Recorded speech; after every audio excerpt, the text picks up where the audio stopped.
গত কয়েকদিন ধরেই উত্তরবঙ্গের অন্যান্য স্থানের সঙ্গে সঙ্গে জলপাইগুড়ি জেলা জুড়েও চলছে হালকা থেকে মাঝারি বৃষ্টিপাত। লাগাতার বৃষ্টির জলে ভিজে নরম হচ্ছে মাটি। এছাড়াও নিকাশি নালা নির্মাণের জন্য চলছিল গাছের গা ঘেঁষে গর্ত খোঁড়ার কাজ। এরই প্রতিফলন দেখা গেল রবিবার জলপাইগুড়ি সদর ব্লকের খড়িয়া অঞ্চলের পান্ডাপাড়া কালীবাড়ি এলাকায়। রবিবার গভীর রাতে রাস্তার পাশে প্রায় 200 বছর ধরে দাঁড়িয়ে থাকা গাছ নিজে থেকেই উপড়ে পড়ে জলপাইগুড়ি হলদিবাড়ি পথের ওপর। আর এতেই সকাল থেকে বন্ধ জলপাইগুড়ি শহর থেকে বাংলাদেশ সীমান্ত লাগোয়া শহর হলদিবাড়ির সঙ্গে সড়ক পথে যোগাযোগ ব্যবস্থা। ঘটনা প্রসঙ্গে স্থানীয় বাসিন্দা অভিজিৎ দাস জানান, অনেক ক্ষতি। এত পুরনো গাছ, মনে হচ্ছে গাছের গা ঘেঁষে ড্রেন নির্মাণ করা হচ্ছে। সেই কারণেই হয়তো গাছের শিকড় আলগা হয়ে গিয়েই এই বিপত্তি। এত বড় গাছ রাস্তার উপরে পড়ে থাকায় বন্ধ হয়ে গেছে হলদিবাড়ি জলপাইগুড়ির মধ্যে যাতায়াত। Bureau report, news prime Times.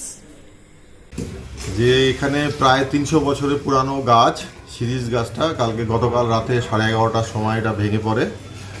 আর এখানে দোকান ভাঙে, দুটো দোকান ভাঙে এবং একজন লোক আহত হয়। আচ্ছা, ঘরে ছিল দোকান? হ্যাঁ, ঘরে ছিল।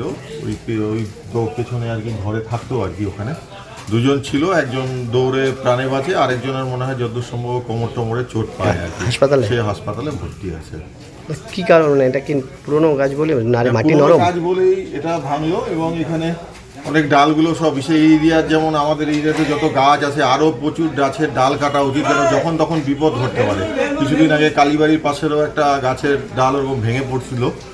তো কি কারণে মনে হচ্ছে এটা, এই যে গাছটা এটা কি নরম দীর্ঘদিন বৃষ্টির জন্যই হচ্ছে এগুলো। বৃষ্টিতে এই মাটি নরম হয়ে যাচ্ছে এবং নিচে জল জমে। এই গাছটা যখন ভেঙে পড়ার পরে কালকে ভেতর দিয়ে একদম সে কলকল করে সে জল বের হচ্ছিল।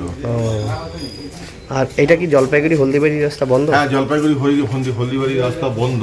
জাতীয় সড়ক এটা, জলপাইগুড়ি হলদিবাড়ি বন্ধ এটা।